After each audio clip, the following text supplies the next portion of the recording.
guys and gals, Never here from Draconic Gaming, and something on Twitter, the Gaming Dragon. Today I'm coming back at you with Let's Play episode of Changeling Tale, Grace's Path.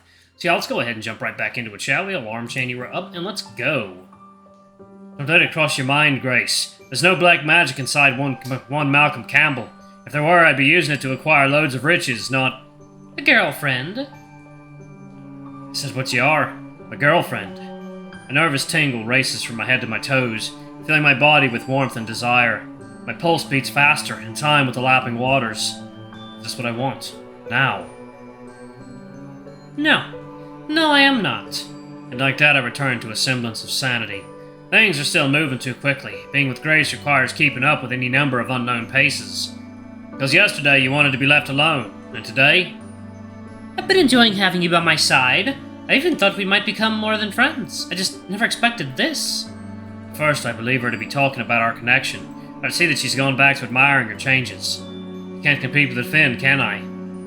You can if there's more Finn to come. Oh, so you use me for my sorcery, my magic spells. Well, yes. The light hits Grace's face at just the right angle for me to see she is blushing. I can think of other ways to use you as well. Despite the frigid water covering my body, I'm overheating, and know she's to blame. I'm about to ask her to describe what she means when she turns on the tables on me. Malcolm, do you have feelings for me? More than just physical attraction? Yes. My lord, this girl does not beat around the bush. She's honest, she's witty, she's unapologetic. She's a kindred soul, and... Yes, I do believe I'm falling for you. She might be turning into a fish, but my lush, I'm falling for her. I'm making the admission, I feel a weight lifted. I've been carrying around the shock of her body changing, the threat of losing her to the sea, the unbearable fear of the unknown. With that burden gone, I can only hope for a response in kind. Do you have feelings for me too? Hush! The sound of oars plying the waters outside echo in the chamber. It has to be the fisherman. Does he know the grotto? Surely he's not seen us come in here. The opening is too small for a boat to enter. But a hunter with a sharp eye might yet spot us inside.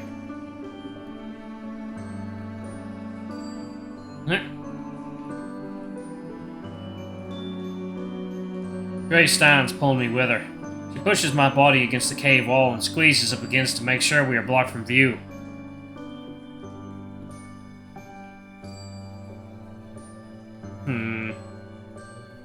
Grace in her wet, sheer underdress. I can feel her chest against my ribcage and her heart is racing next to mine.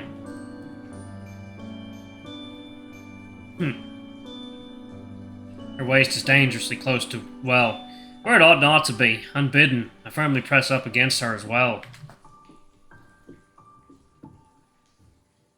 1 second, y'all. Water time. Alright, guys and gals, and we are back. Alright. Her eyes go wide, and fill with mischief once again. She whispers in my ear, "It's free real estate." No. I don't believe you, Malcolm Campbell. For a moment, I think it's my answer she doesn't trust. Then she continues, her hot breath on my earlobe. You do have magical powers, and you've cast a spell on a poor unsuspecting girl, and... Uh-oh. Webbed fingers trace wet circles in my shirt, swirling down until they'd become hooked in my waterlogged belt loop. You're making all her dreams come true. Oh boy.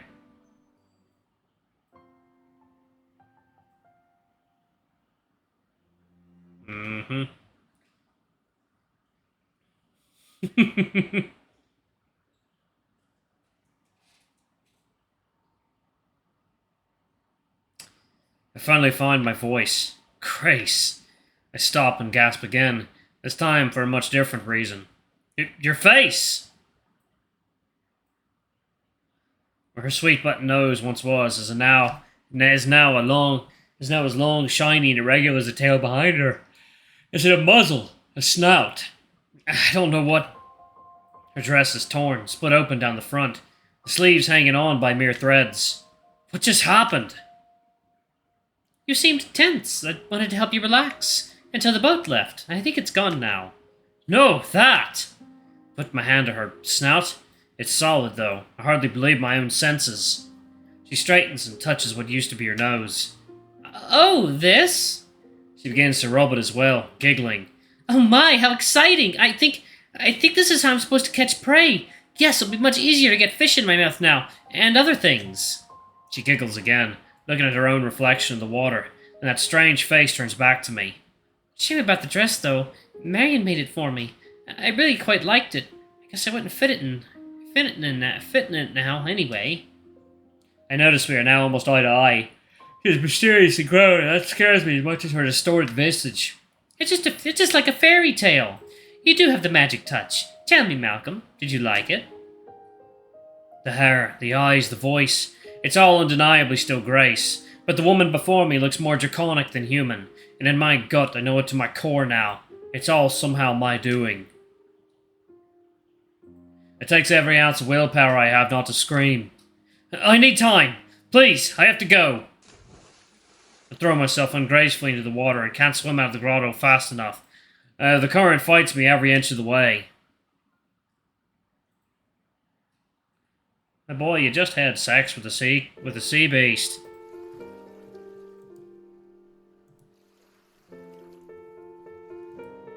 Anything else? Water time? Oh, that's good. That is good water. Okay. I pull myself onto the pebbly shore, mentally and physically exhausted, and I realize my pants still dangle unceremoniously loose. I hurry to refasten my belt, though my whole attire is thoroughly waterlogged. Smoke rises from the fire pit I'd built for our picnic. It seems like ages ago now. The once bright flames have been reduced to glowing embers, and I draw myself close to thaw in their warmth. What has Grace become? What have I done? This whirlpool of thoughts is interrupted by a lone silhouette standing atop the ridge. For a moment I worry it's a fisherman, but the boat is nowhere to be seen, and the figure is distinctly more feminine. Malcolm! Malcolm! Marion rushes toward me, and part of me longs to throw myself back into the loch. The last thing I want to see right now is another MacLeod. Malcolm, what happened? Are you alright? You're drenched. Let's get these clothes off. No, I'll be fine.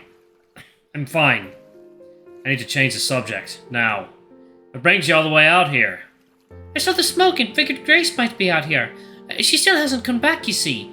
I brought her clothes, and some sardines. They're her favourite. Here, let me at least get you some towels. I'm shivering. Not just from the cold, but from shock. She wraps towels around me just as I had wrapped quilts around her yesterday. The irony is not lost on me. I gladly accept them nonetheless. Have you seen her recently? Grace, is she alright?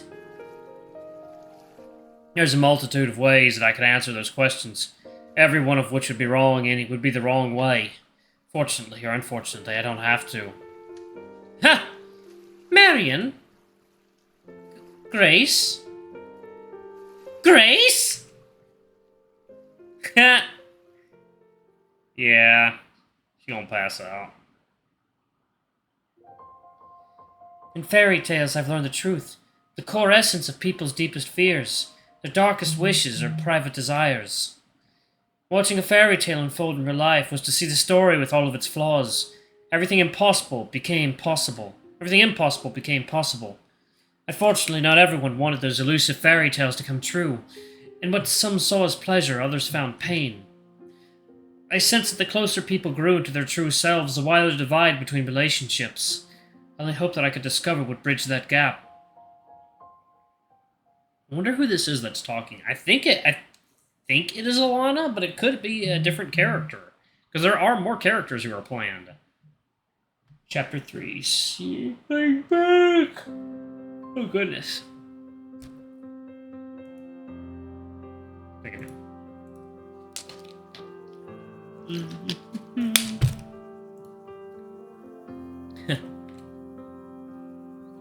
For such a small girl, she's as heavy as an ox. Grace, now isn't time to complain. The lucky all Marion did was pass out. Imagine Grace rolling her eyes, but I also don't want to make eye contact. There's something about that fish face that still makes my stomach drop. I do still glances below the neck. Her dress is torn wide open and she seems oblivious. For all her new amphibious features, in at least one way she seems to remain a mammal. Oh, what's she going to do? Yell for the fishermen to net me? Yes, exactly. Yell for anybody. You can't be seen like this. What? Grace stops in her tracks and drops Marion's legs, leaving me with all of her sister hanging from my arms. I'm too exposed. She steps forward, arching her back, pressing everything my way. Yes, and you're... And what? Too fishy? Grace frowns and picks up Marion's legs again, relieving my burden some, although the burden of guilt reacting the way I did remains. I really feel like I need to make things right about what just happened. Me up and disappearing after our time together. I just don't know exactly what to say. Spit it out, Malcolm. Thanks for, You're welcome. Grace is grinning again, which makes my heart thump faster. My stomach starts to settle too. It's always a pleasure to see you happy. I'm always happy giving you pleasure. This time I almost dropped Marion. My knees go weak and I turn red. Come on, walk faster, my arms are tired. We need to figure out what to tell her. I'll be honest, I'm turning into... Grace pauses. Neither of us know what she is anymore, or what she'll become. We're the same height and can practically see eye to eye, meaning she's grown at least 6 inches or more. Not to mention that face. It's so bizarre to hear Grace's voice coming from that flounder mouth. Well, you shall see what I am, whatever that is. Grace stops and looks right at me, seriously now. Those webbed hands, that thick tail, the horns atop her head, even her wide blue nose, it all looks like an elaborate costume. The pit in my stomach reminds me it is definitely not fake. Not any of it. Just don't tell her about us. I can't hold back an involuntary snicker. I don't think that would come up in conversation at this point. I don't want her worrying. She's gonna worry about you regardless of me, we both know that. No, I don't want her to worry about you. About me corrupting you. I won't resist, at least not too much. Come on. I tug at Marion's limp body to get Grace to keep moving.